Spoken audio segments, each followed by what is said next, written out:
it wild how a power suit can ruin your life.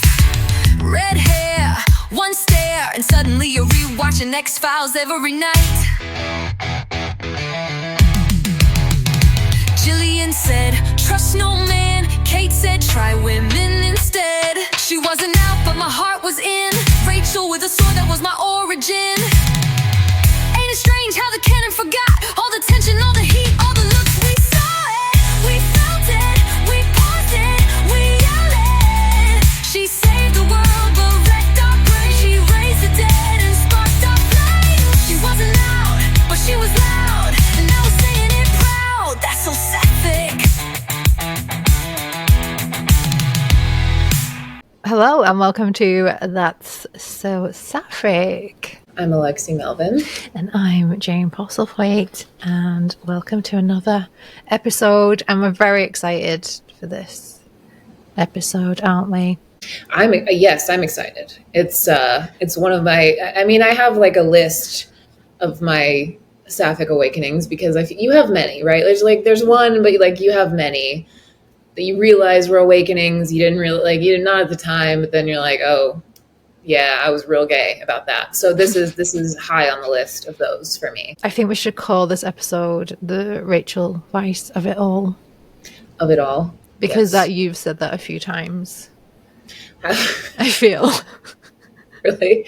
The Rachel Weisz of it all. Yeah.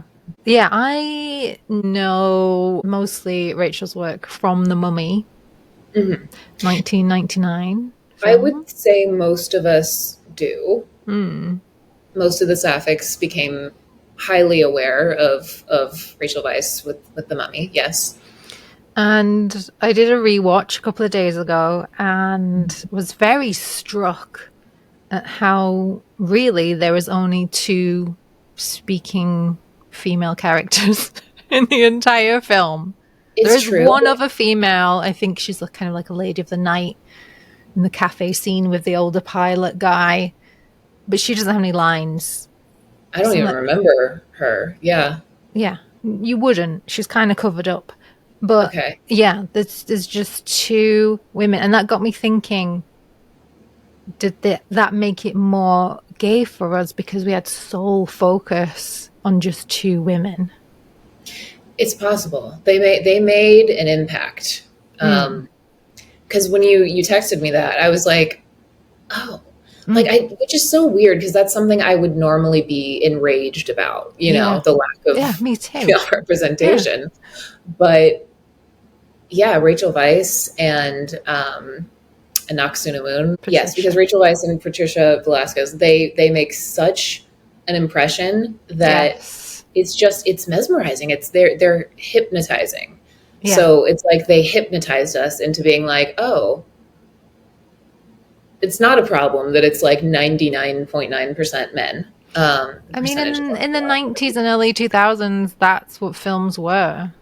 They were just mostly men. That's true. Like nobody blinked an eye if it was men. If it was just all men, that's just how it was. And, thankfully, as the 2000s have progressed, we've been more and more like, no, I don't like that. Yep. That's why I didn't finish all those Lord of the Ring films. Yes. Because there's it takes an hour and a half and then Kate Blanchett rocks up or Liv Tyler, one of them. Yeah, there's Kate Blanchett. That's another good example for me because both of them, when I saw, I was like, oh, both of them definitely left an impression for sure. What a relief. What a relief a woman is now on screen. Yes. But no, the Mummy, yeah. I think it's the outfits. I think it's the time era that it's shot in. It's all of it sexy. Were you really into Egyptian stuff when you were younger? Did you go for a phase? I wasn't before, no. But it definitely, I was like, huh. I remember how old was I? 11? Like 10, 11? And I remember being like, oh, why do I suddenly have an interest in hieroglyphics? And in, books and ladders and, stuff. Definitely ladders. Definitely, yeah. Interesting. Librarians. Yes. It came out in 1999, so I would have been like 17. 17, 18. Yeah, So I think I I went was to the 10. cinema to see it. I don't think I saw it.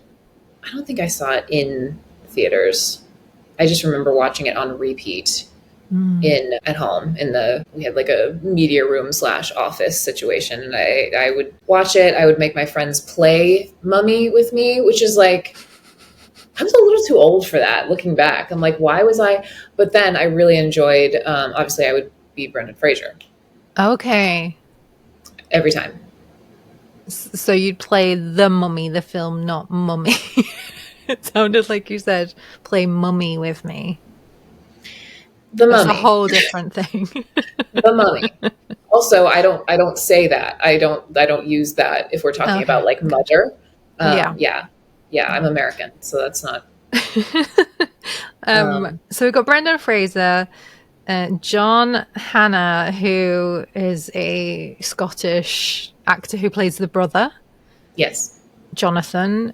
He is great. He, in the first movie, gets all the comedy roles. I think if they redid it again, the brother would definitely be gay. But they make him a bit of a womanizer, but I don't quite buy it.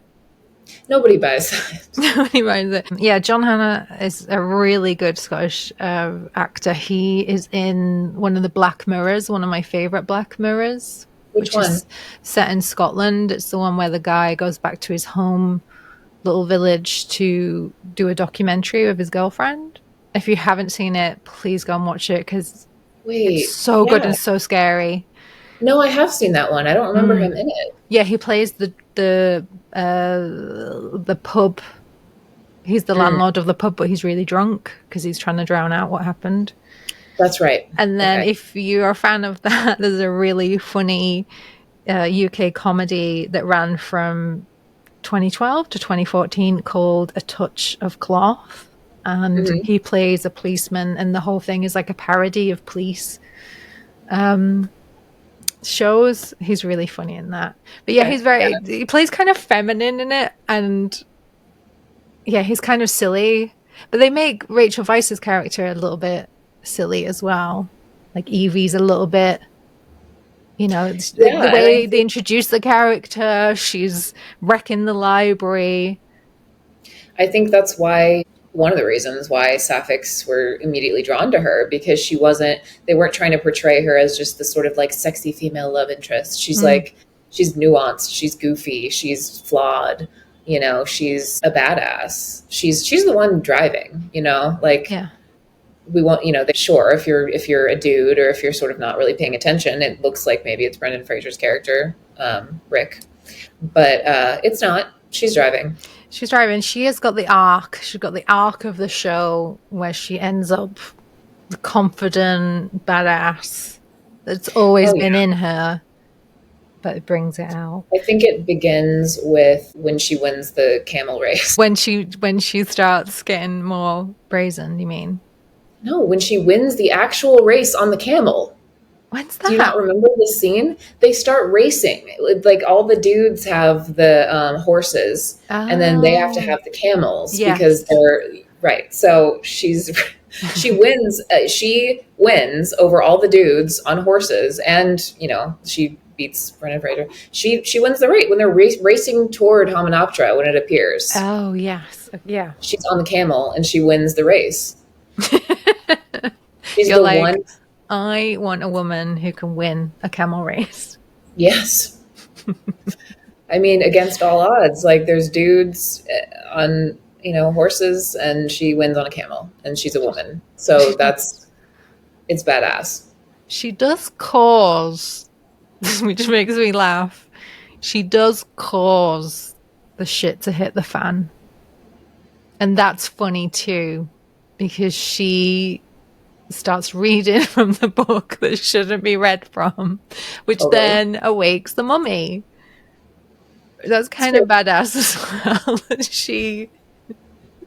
She does it and then she has to solve it. It's true. It's true. I mean, if we're gonna like place blame, we might say it's Jonathan's fault. but you know, she plays with fire. This is another thing. Yeah. This is another thing why the Sapphics love her. She's neurospicy because she has an intense special interest, right? She's And, hyperfixated. Hyperfixated Yeah. on, you know, her, like, all that. So she's like, she just can't help herself. Like, I get it. I totally get it. I get it. Looking back, watching it, I was always attracted to the guy who's a protector with the long dark hair and the eyeliner and the tattoos on his face. So I've been assessing that and thinking, okay, my crush wasn't on Brendan Fraser, it was on the Israeli actor, because he's really handsome. I think we also need to address that this film, the original The Mummy, 1999, is regarded to be possibly the biggest bisexual awakening film of all time. And I don't identify as bisexual. I'm a lesbian. Like, it still works for me, but like I do want to call that out because I get it. I do. I mean, there's beautiful people in this film. Yeah. Like, period. Yeah.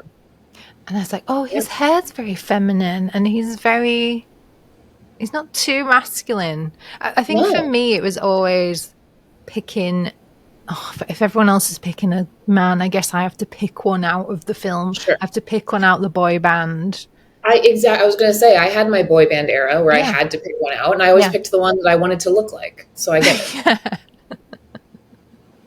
Yeah. It was quite, I was like, oh, watching it through new, older eyes, wiser eyes. I was like, oh, okay, that's interesting. Yeah. I don't think the Brendan Fraser thing never really worked for me. And I'm not sure why. Yeah, again, I think for me, I really sort of wanted to emulate his aesthetic. Like, he had very feminine, he had full lips and like a really like nice kind of chiseled face and like the hair, obviously, especially in The Mummy. I liked it. Yeah, big blue eyes. For me as well, watching it back, this always annoys me about films anyway, how they never eat or they never have a toilet break. They just go on the adventure. And The Mummy is a very sweaty, smelly film. So when like Brendan Fraser kisses her, I'm like, ugh, I bet that smelled horrible. Listen, I have that reaction anytime like a man kisses a woman. Like, even if it's not like an adventure film, I'm just like, oh, that must smell. Big sweaty. They haven't changed. They go on the adventure and no one's changed their clothes. She changes their clothes because she runs out of clothes. She has to, and that's when we switch from the very almost like virginal white tops, skirts. She then changes into black. And in the Mummy Returns, she's in black as well. So that's a really good character shift. We're like, oh, she's sexy now. Yeah, but yeah, I remember getting the ick when they were like romantic as well. I did too, for different reasons, but yeah. Again, the sweating and the running around didn't make a difference to me. I'm just like, men always smell. No judgment. It's just that was always my reaction. I'm just like, it doesn't make a difference. When you're out and about as well, I can always tell if a guy goes to the gym because I can smell like protein powder. They have like a sour milk smell to them. Mm-hmm. Yeah. Attractive. So yeah, watching The Mummy was a bit triggering because I was like, ugh, that top's, they've been wearing the same top and it's smelly. Okay, they've been in the sea, but they haven't brushed their teeth. They haven't eaten anything. They're drinking loads of whiskey. Yeah. And it's funny because for me with women, like I've been with women before where they're like, oh, like I must like be so sweaty. And like if I'm attracted to them, I'm like, I don't care. Like, you could be like rolling around in like the muck that's in like, what is it, Princess Bride, like the, like quicksand and the like pit of despair. Like you could be, I don't care, or like be as disgusting as possible. I will still make out with you. So there's I understand what you're saying though, for sure. Yeah. Well, I think it's pheromones, isn't it? If it's someone you fancy, you get the pheromones of them. Yes. I found some. I've got my Egyptian necklace on for the podcast Love that. episode, and then I found my prop glasses, which were like my Rachel Weisz Those are very Evie. glasses, Yeah. Evie Love it. glasses. I was like, oh, should get some frames put in them. Yeah. I think I really like the wardrobe. I like a white shirt. I like a bit of a black tie going on. The whole vibe. There's so many Pinterest boards of Evie's look, which I've gone over. And I think in one of my comedy, I think it was last October, I dressed lesbian safari for a gig, and I had like yellow like a mustard trouser, white shirt, tie, camel kind of blazer. I think I was channeling her without realizing I was channeling her. Love that. Very exciting. Yeah. You're gonna have to post that. Yeah, it is on my Instagram. I will post it on the That's So Sapphic Instagram. Yeah, we want to see. I think I did like a little bit of a. No, I did. Oh my gosh, it all came flooding back to me. I did a duet with, I don't remember. It might have been somebody I was kind of like flirting with or dating at the time on TikTok. But I was definitely Brendan Fraser, and it was like the Anyone I Know scene, like where she finally realizes he's like, hot. I did like a duet doing that audio, like how cringe. But I did have like suspenders and, like I did the whole thing. Yeah. In England, we call them braces. Oh, we don't call that. Suspenders are a whole different thing in the UK. Oh, what are those? They hold up your tights, which I think you call pantyhose. We call them tights. Yeah. So like stockings. They're like the little clips that hold up stockings. I see. Okay. For anyone listening, like, oh, that's kinky. Oh yeah, how did you feel about The Mummy as well? Because everyone was like hot over the main actor who played. Yeah. Well, I never felt it. Never did it for me. No. I mean, again, like very rarely would I say that I questioned that I was into a man. It just never happened. Again, and I think these sort of bisexual awakening films, I've talked about this before. I think it was helpful for me to be like, okay, I can see that this is an attractive man.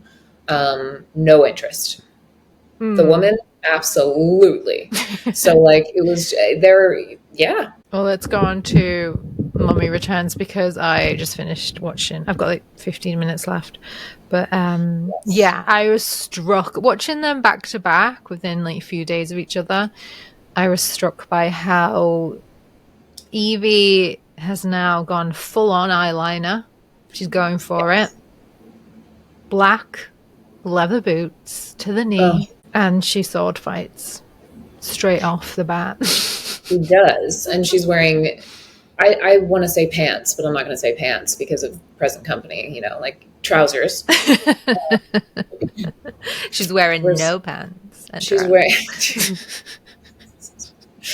She's wearing trousers. She's wearing, it's giving. She's bad bitch. Like she's almost like giving more androgyny in a way. Like she's more on the same level as Rick, because it's like, it's no longer like the sort of, heteronormative, like female male leads. Like they're more on the same page, like both in energy and vibe and how they dress. It's so like that was quite the erotic shift for me. Yeah, it was really interesting what they chose to do with the wardrobe. And then giving them a child as well. At first I was like, oh no, I forgot about the child. There was a child, but it was fine. It wasn't fine. He wasn't that annoying. No, like did we need him? Probably not. But it kind of gives them another layer as a couple, and it's like they're still like all over each other, but at the same time it's like it's not like the honeymoon's like over. They have a kid. And what I liked as well, Mummy 2, I don't want to say it was better. Action wise, it is better than The Mummy, and they bring back Patricia. She's back. She's reincarnated. We really need to talk about Anoxunamun. Like she is, I mean, walking sex appeal. Like I don't say that often, but it's just like undeniable magnetism. Like, and I think she gets more, I think she gets more of an arc in The Mummy Yeah. Returns. I'm right about that, right? Yeah, Like, and she gets she a gets a lot more. killer wardrobe. Yes. Her wardrobe. Oh my goodness. And what they've done is they paid homage to the mummy where she's painted on her skin. She actually has a top that has a similar like ladder in the dress she's wearing. It's like similar to the makeup. I was like, oh, someone's really thought about that. So I enjoyed that. And she's evil as well. She's a baddie. Yeah. There is their fight scenes. Oh my. Oh my. That was a highlight. I mean, there was no Sapphic tension in the first Mummy. In The Mummy Returns, there is Sapphic tension. And I think that needs to be spoken about more because we all talk about The Mummy. We do, like, because it was such an awakening and it was so iconic, but like they really gave us something in The Mummy Returns. And we need to say as well, Patricia, the actress, the Venezuelan actress, is a lesbian in real life. Why did I not? I feel like I knew that and I forgot. I'm sure you told me. I'm sure you said to me. I'm sure. Yeah, I'm sure it was you because I was like, oh, I should double check that, and I was like, oh yeah, she is. Hold on. Patricia Velasquez. She has a daughter, and it's there's an interview, and it says, "Oh, if I didn't come out and be true to myself, then I would be lying to my daughter, and I don't want her to grow up in a world where she feels like she has to lie about who she is." Yeah. Okay. I mean, she is openly lesbian. Yeah. Amazing. Okay. We love it. We love it. I like to think she did the film, and she was like, "Oh," watched it back and was like, "Oh, yeah, that'll do it." I would love that. So her sexual awakening was Rachel Weisz. It's like, yeah, can you imagine? She's like, my Sapphic awakening was Rachel Weisz in The Mummy. I just happened to be in it, so I was on the receiving end of that. So you can imagine, I had no chance. There was no chance for me. Survival is not guaranteed. She, poor thing, really. But she was also in The L Word. So, I mean, I of course like knew that she was a lesbian and then forgot clearly. But I'm sure I mean, not everybody on The L Word is specific, of course, but she was in the season where she was playing Marina's character in the like film of the one that Jenny wrote. Right. Yeah. So she was in like season 5, I believe it was 5, 6. Stunning.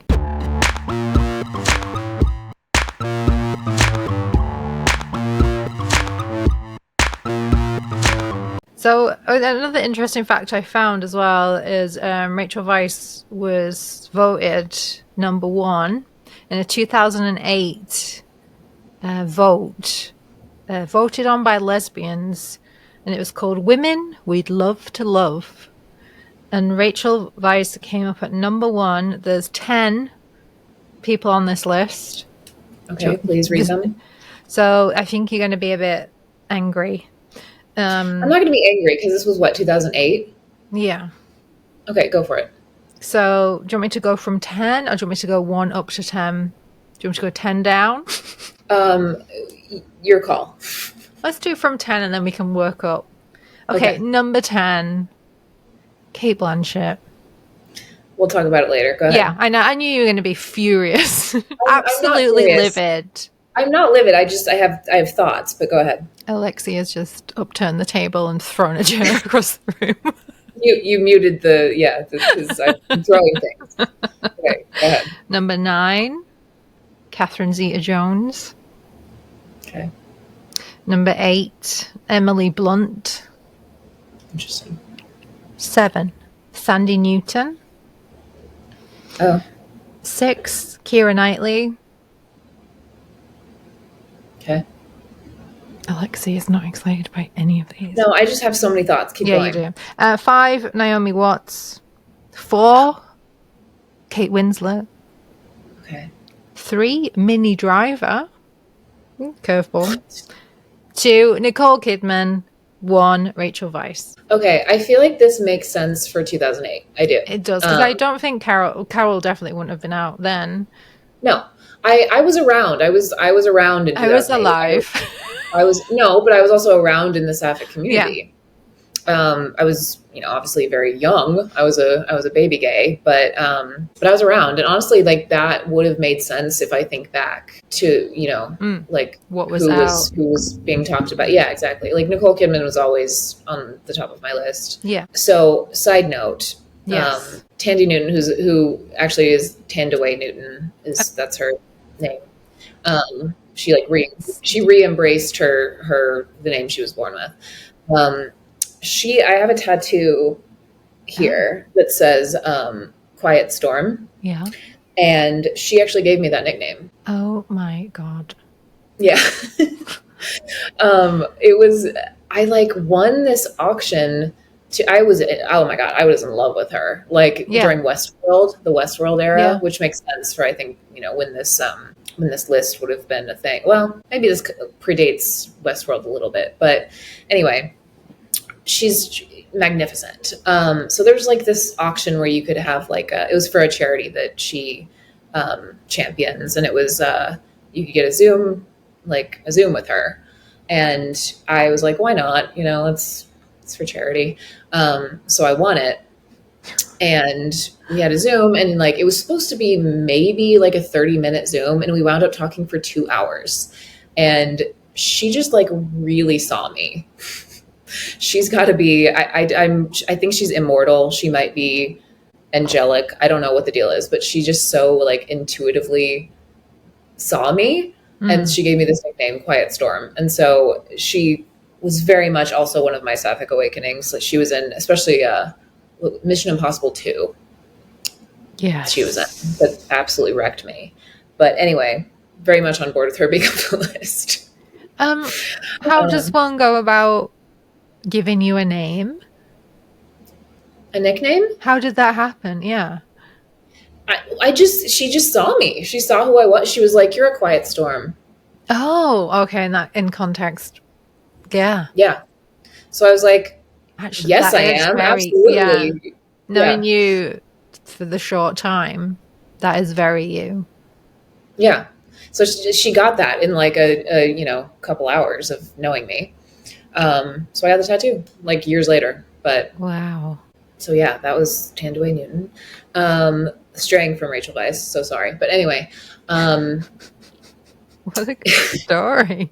It's the best story. I have a lot to say about women. So, okay, the list. It makes sense why Cate Blanchett would have been further down, I guess, because Carol hadn't come out, I do think, because she is on the list, Galadriel was a thing, Notes on a Scandal, there were things that we were starting to be like, okay, this woman is doing some stuff to us, but it wasn't quite at the level that it is now. Sarah Paulson wasn't even mentioned. Outrageous. Well, no, because she wouldn't have been. She wasn't around.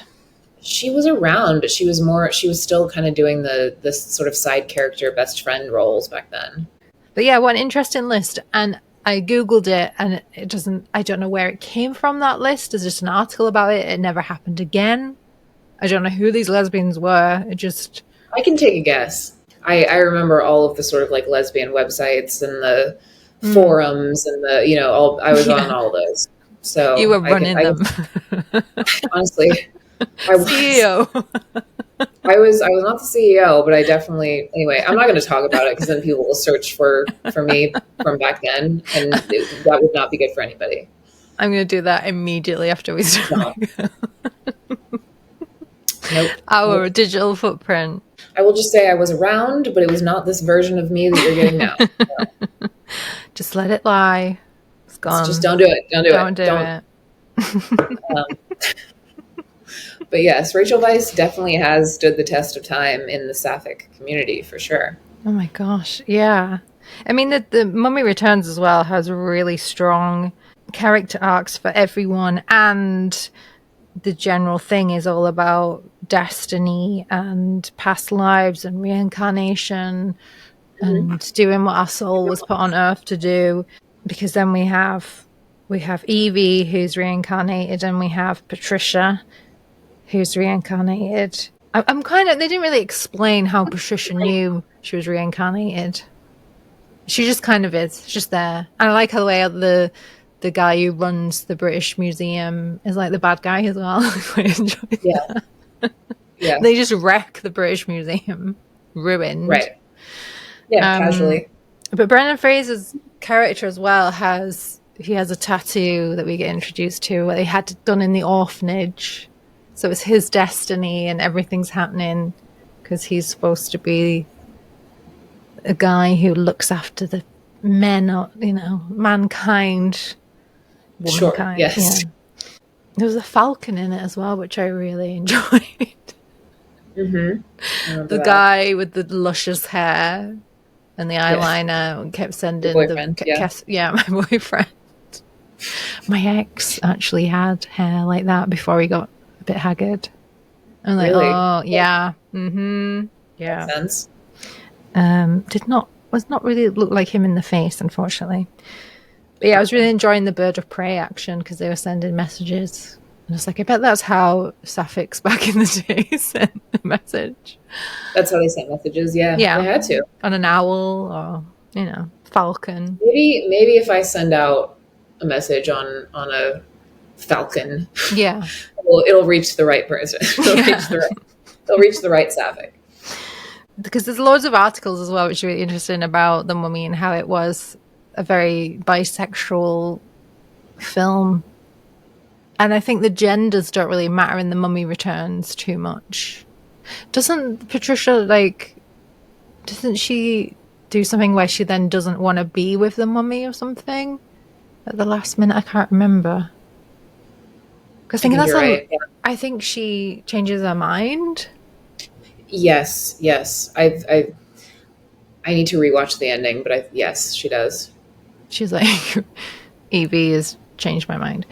In the film and in real life. In both. I feel like people tend to gravitate towards the Mummy rather than The Mummy Returns, because the Pinterest boards I've seen are more what she's wearing in The Mummy. Yeah, I mean, like I said earlier, it's The Mummy Returns isn't really talked about that much. No, and she loses the glasses. She didn't have any glasses in The Mummy Returns. Her eyesight is now 20/20. Is that the right phrase? When it's totally correct. I don't think she has any glasses. It's all eyeliner. It's a magic eyeliner. Magic eyeliner. Yeah. Yes. But yeah, if you haven't watched it, do watch them both. And the fight scene in The Mummy Returns will just sort your day out. If you're questioning at all, this will do it. This will do it. Again, there is only 2 female characters. There is Jonathan has a girl that he brings back to the house, that amazing house that they live in, by the way. Oh my god, dream house. The Mummy Returns. And then doesn't it get wrecked immediately? Yeah, it gets ruined. Everything gets ruined. Everything. Shambles. The car, the museum, their house. Yeah. Yeah, there is a girl who he brings back to the house who has 4 lines. She used to be on one of the soaps in the UK. I remember seeing her on the big screen and thinking, oh my god, she's done well for herself. Oh, nice. Okay. So that's it. And then I think there's some kind of background females in the fight scene. But all the men are ogling. Right. At that. Also, yeah, the thing that got in the mummy, what annoyed me was no one was washing and it looked smelly and nasty. In the Mummy Returns, there's a lot of fire. There's fire. There's burning torches on the train. Just fire on the train. Just excessive. No health and safety going on a wooden train. You've got old torches. Who is lighting them and thinking that's a good idea? And then they're on the big boat, hot air balloon, and they have a fire again in a tin. I mean, listen, they had to. I mean, let there be light. What else are they going to do? I don't know. And when they go, I mean, who is lighting all those torches when they go into the tombs as well? Because they're already lit. Right. That kind of sent me into a bit of a spiral. Like, this is a health and safety risk. Everyone's going to set on fire. Understandable, yeah. It has nothing to do with Rachel Weisz, but I felt it very important that I get that off my chest. I think maybe she would like to hear that. It's good feedback. I'm sure watching back, she was thinking the same thing. I'm sure that's exactly what she was thinking when she watches that back.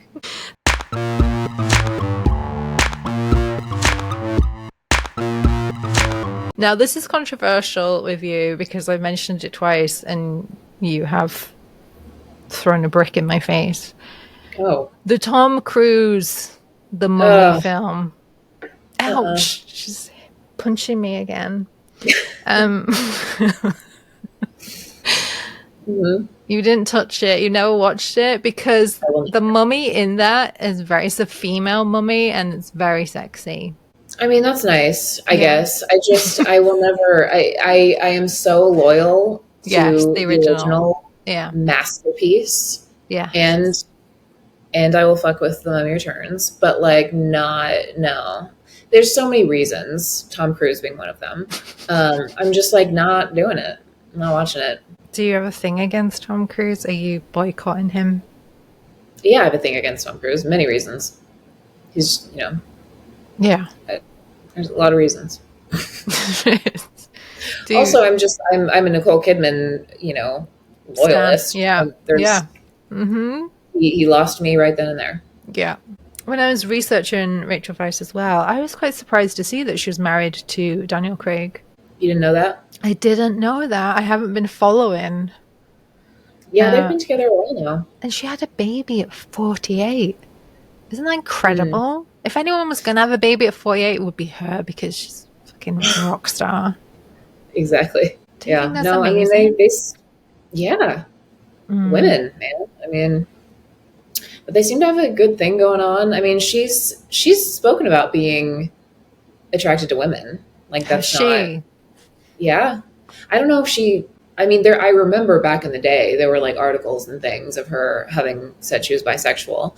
I don't know how she identifies currently, and then there's like that viral clip of her being like, I'm just looking at all the beautiful women and just looking at all the beautiful girls. That one is good. I think I shared that on my stories a couple of days ago.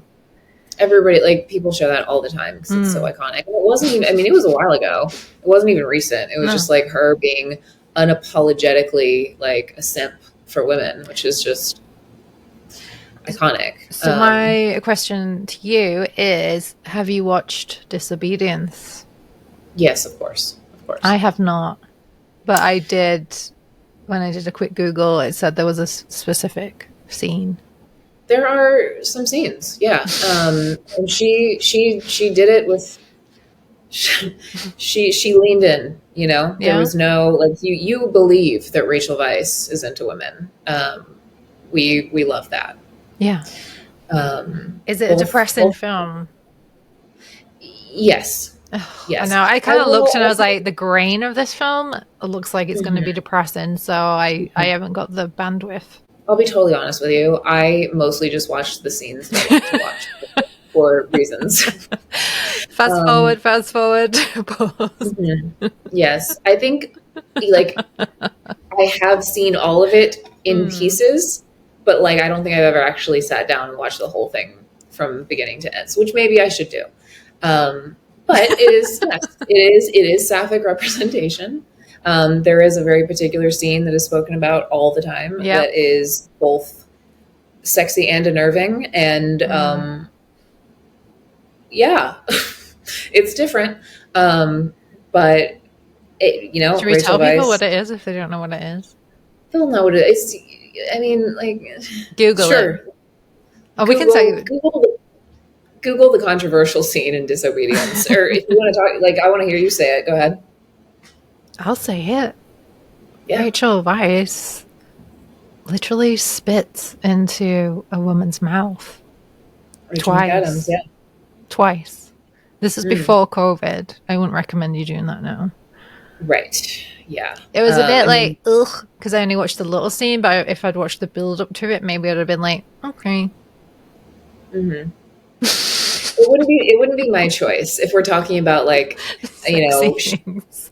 Yeah, like like, I don't know, like intimacy in sapphic Yeah. relationships, it probably wouldn't be my choice. Yeah. But I'm not gonna yuck somebody's yum. You know what I Yeah. mean? Like if that's awesome, sure, yes, She yeah. feeds her like a baby bird. Mm-hmm. Whatever you're into. So that happened. And again, like Rachel Weisz being sapphic is never a bad thing. She was also in Dead Ringers. Oh, it's about the twins. Oh, I She plays forgot. twins. I She plays twins, and forgot one about of that. Oh my yeah, God, that it's was so good. I never finished it, but when I used to come in from comedy gigs, mhm. I have to eat so much before I perform. And then after I perform, I have to eat more because my adrenaline's going. And I used to get home and I used to grab things out of the fridge and put them in my mouth like the Okay. twin. There's like if the twin comes home from work and she gets on the kitchen cabinet and she just grabs food and she just devours it. Uh-huh. And I was exactly like that. Okay. The bad twin, wasn't it? I think the one that used to like flirt with the men and then they'd swap. That Yeah. was I so mean, good. I don't know why I didn't finish watching it. I need to get back on it. it's really it's heavy. You kind of have to be in the right mind frame. Maybe it Like got too it's heavy and I was like, ugh, I'm out. yeah, but she's definitely gay in it. One of the Oh yeah, twins. Or yeah. maybe even The other yes, they're both woman. in on it. So I think they Yes. both have sapphic moments. Yeah. But And the yeah. naughty the naughty twin, the bad twin, enjoys putting her sister in situations, which I just thought was great writing. Right. But let's say the good twin winds up like being in a relationship with a woman. Yeah.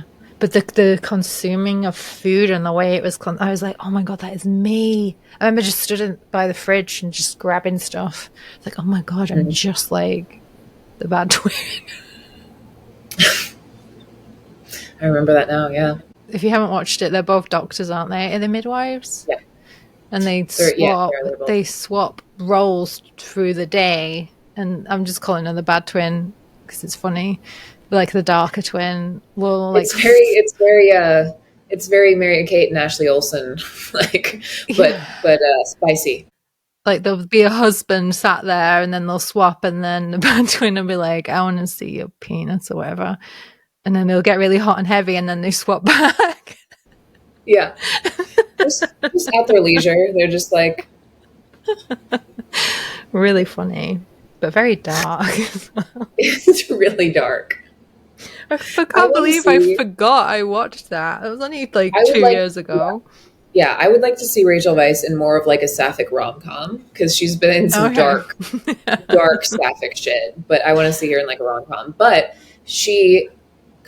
okay, have you seen the film Definitely Maybe?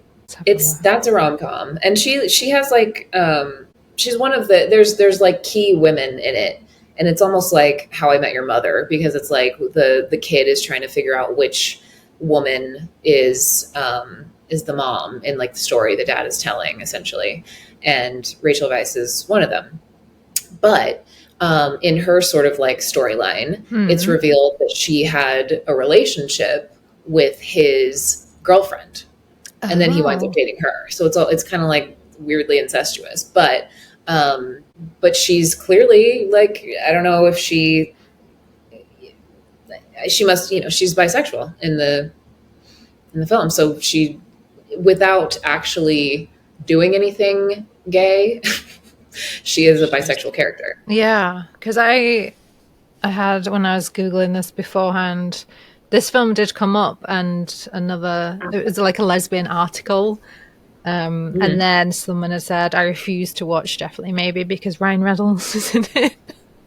Oh, well. Okay. The lesbians have boycotted Tom Cruise and Ryan Reynolds. Yeah, so. Well, this lesbian has boycotted Tom Cruise. I don't know if I've, yeah, well, okay. Yeah, both are fair. Yeah, she is a very sexy character in that. Like she's... Oh, okay. Is it worth watching? Again, I mean, I liked it. I think it's a very sweet little rom-com. Yeah, I liked it. because she's 55, like Gillian Anderson. These women have just, made the 50s I look just feel incredible. like I know. I just feel like any generation after, like they're never going to be able to touch this generation of women that really, like they really sort of like set the bar. This is I love this for like Rachel Weisz, Kate Winslet, Kate Blanchett. They're just not on social media. I mean, they might have burner accounts where they just lurk or whatever, but it's crazy to me to just like, I mean, obviously because it's such a big part of what I do now. But can you imagine just not like being that much of a badass that you just don't need it? You don't need social media. Yeah, I remember Kristen Wiig just not having it, and I was like, wow. She has a website that has one page. It just has her signature on. That's her website. Hilarious. I mean, how nice. I totally thought Kate Blanchett had an Instagram, and then I just realized I'm following about 12 fan accounts. I was like, I'm sure she has, but she doesn't. Good on them. They don't need them. I know. I love it for them. I love it. But I saw recently, I think Vanity Fair did the lie detector test on Pedro Pascal, and they said, if you're feeling a bit down, do you ever go on your fan accounts to cheer yourself up? And he's like, yes. Like I would too. Yeah, and I'm sure that they have lurker accounts, like you say. I'm sure they will know. I mean, it's so much fun to like just sort of send memes and reels back and forth with your friends. Like, I'm sure they have it for that, Definitely. Because we were talking about that with the Gillian Anderson Instagram. Like, they'll have people she'll have an eye out. I mean, how could you not be curious about yourself? Yeah. I don't know. I will say I've heard a lot of stories from a lot of my Sapphic friends who have had run-ins with Rachel Weisz, and she is always so complimentary. Like actually one of my closest friends said that their girlfriend got complimented by Rachel Weisz on her boobs, on her cleavage. Wow. And I'm like, I would be done right there. Like, what else do you have to accomplish? You're like, can you name my boobs so I can get them tattooed? Yes. Or if you would like to see more of them, you can just get a Sharpie, write whatever you want. Doesn't matter. I will tattoo it. Yeah. Yes. What is it, the one you have? Quiet Storm? Quiet Storm. Quiet Storm. Yeah. I'm trying to think of a funny thing that Rachel Weisz would name my boobs. She'd probably just be like, you need to start wearing a proper bra. I don't think she would say that. But maybe she'll listen to this podcast and she will send in suggestions and name both of our boobs. Rachel, if you're listening, all four of them. We know you're listening. Why wouldn't you be? We love you. Please, can you name our breasts? Yeah. I think it's a reasonable ask.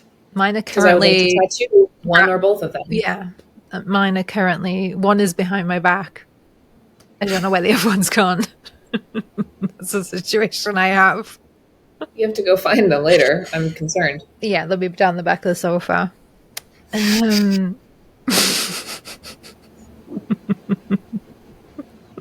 I constantly I have my New Balance sports bra on, but yeah, they just do their own thing and that's fine. Sure. 2025, do you know what I mean? Yeah. Yeah, well, yeah, Rachel Weisz, we love you. Please do the the comedy sitcom? I want to see her in a Sapphic rom-com, yes. Sapphic rom-com, please. Maybe a Christmas one, that seems to be on brand for you. Yes. With a little nod towards the mummy. Yes. Who would we cast as her, love interest? I mean, it would make all the sense, Patricia Velasquez. I think that would be a full circle. A full circle moment. But who else? Who else would be good? I was thinking Gillian and Rachel would be quite nice. Gillian Anderson and Rachel Weisz would explode. the universe, the Sapphic universe, It would. for sure. I don't know if they could handle that. That might be a little too much. Yeah, even thinking about it, it's a bit like, oh. I'm not gonna get anything else done today.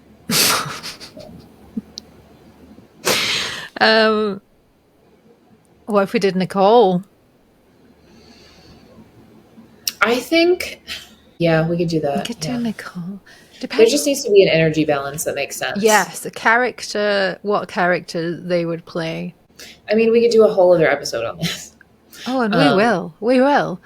I think I want to see her I don't want to see her as early Evie on the ladder. I want her to be Mummy Returns, Evie vibes, a little bit of Bad Twin from Dead Ringers. That's what I want from Rachel. Sultry. So then I think her counterpart needs to be a little bit more light, maybe like a little more goofy. A bit younger. So like, you know what I mean? So maybe like a Sarah Paulson. You know what I mean? I'm seeing a blonde. I think we go brunette blonde. It could be a Sarah Paulson. I think Sarah's got that confidence. Although she can play kooky and... Oh, she could be the eccentric kind of kooky character for sure. Oh my God, it's such a good daydream, isn't it? We could do dream. I think we should do dream casting. Dream casting. Sure. Yeah, we should. And then casting agents will be coming to us being like, can you advise on this? Like, how are we going to make £1 billion at the box office? And we'll be like, here's your fucking list. Get on with it. We'll have percentage of everything that's made. Thank you. We're ready when you are. We've been ready. We're ready. We've got t-shirts. We've got merch ready. We are ready to go. Then we can just retire. We can retire. We'd probably still do this podcast, but... Oh my God, we'd still do lesbian TikTok. I'm gutted. My algorithm must have had a little accidental shift because I've had a load of men commenting on my latest Carabiner video. Ugh. So I need to watch lots of lesbians to get it back on track. I hate when that happens. Just like, get off. I just blocked everyone. There's a scene in Sex and the City where Carrie's like, get off my stoop. And that's like what I always Yeah. Get off my stoop. When men comment. Get off my stoop, man. I wonder who else was cast for the mummy role. I wonder who else it could have been. Because looking back, it couldn't have been anyone else. But I wonder, I have to think about that, the actresses who never quite made it, but like Nicole Kidman got all their roles, or... You know, Nicole Kidman got all of their roles, yeah. Do you know what I mean? There will be people, you think that like for every one actress, there's at least 10 who nearly got the role, who nearly got that part. Because I came over to LA, it's 2019, just before the pandemic, and every conversation or like Uber ride was always someone who'd never quite made it. Mm-hmm. Like someone who'd been in a rock and said, "Oh, from England, I was in a rock band in the 70s." But I driving, you know, and like people, it was mainly Uber drivers, male Uber drivers that would tell me that. Like, I was thinking, gosh, there's so many people who nearly had that life-changing experience who never had it.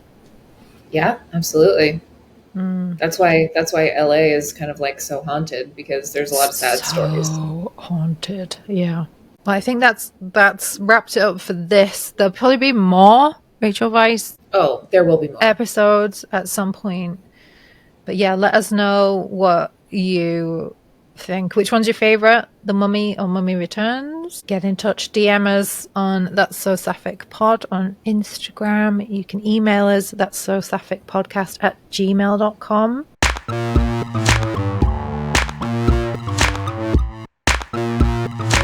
So we have a question for you, Alexi, and that is, how do you keep crossing paths with these lesbian iconic women? Mm-hmm. How is that happening for you? Yeah, I do get asked that quite a bit, and it's like I don't know that I have an answer for that other than I'm just myself. Like I I'm not afraid to just ask the thing. Like, Yeah. that's always kind of been a through line of my life is, why not ask? Like, you're not hurting anybody. You're not, you're not going to get what you want unless you put yourself out there in a certain way. And, I think with my content, it's so centered around these women that, they're sort of bound to take notice occasionally. It's going to cross their path, and they're going to think it's funny and endearing, or they're not.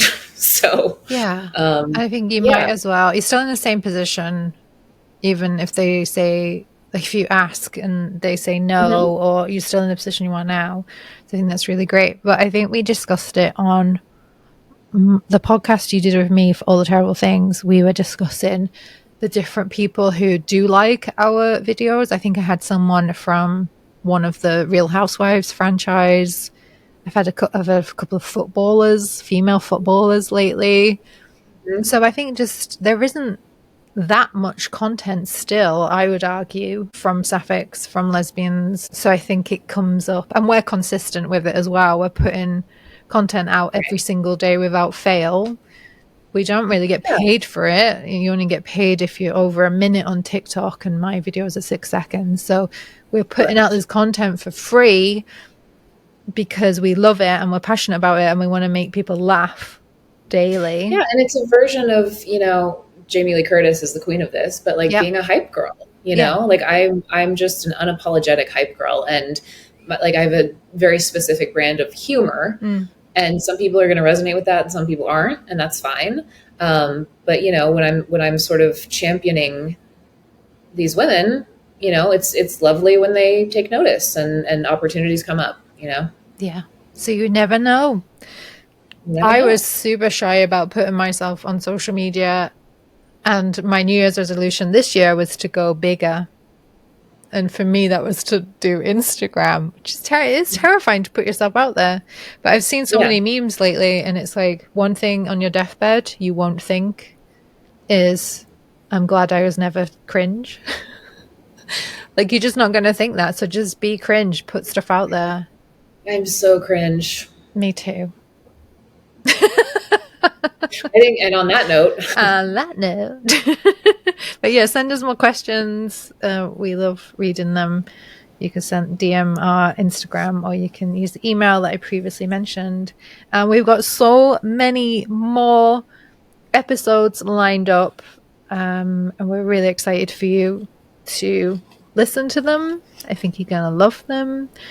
You can find us now on Spotify. We'll be on every other platform that you get your podcasts, but if you're on Spotify, you can give us a nice rating. We're on 5 stars already, which is pretty good. And you can follow us on there as well. Follow us on Spotify. Really helps us get our podcast out to the right people. Wow, I'm gonna have to have a lie down after this episode, actually. It's a lot of Sapphic energy. A lot of Sapphic energy. Anyway, we will talk to you again next time. I've been Jane Postlethwaite. I'm Alexi Melvin. And this has been That's So Sapphic. Ain't it wild how a power suit can ruin your life? Red hair, one stare, and suddenly you're rewatching X-Files every night. Jillian said, trust no man. Kate said, try women instead. She wasn't out, but my heart was in. Rachel with a sword, that was my origin. Ain't it strange how the canon forgot all the tension, all the heat, all the looks? We saw it, we felt it, we paused it, we yelled it. She saved the world but wrecked our brain. She raised the dead and sparked our flame. She wasn't loud, but she was loud, and I was saying it proud. That's so Sapphic. Ain't it wild how a power suit can ruin your life? Red hair, one stare, and suddenly you're rewatching X-Files every night. Trust no man. Kate said, try women instead. She wasn't out, but she was loud, and now we're saying it proud. That's so Sapphic.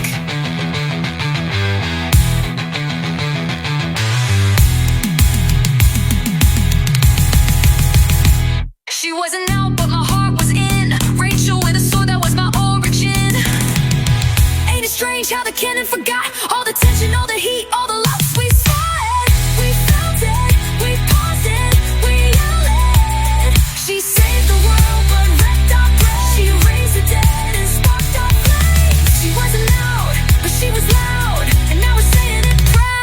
so sapphic.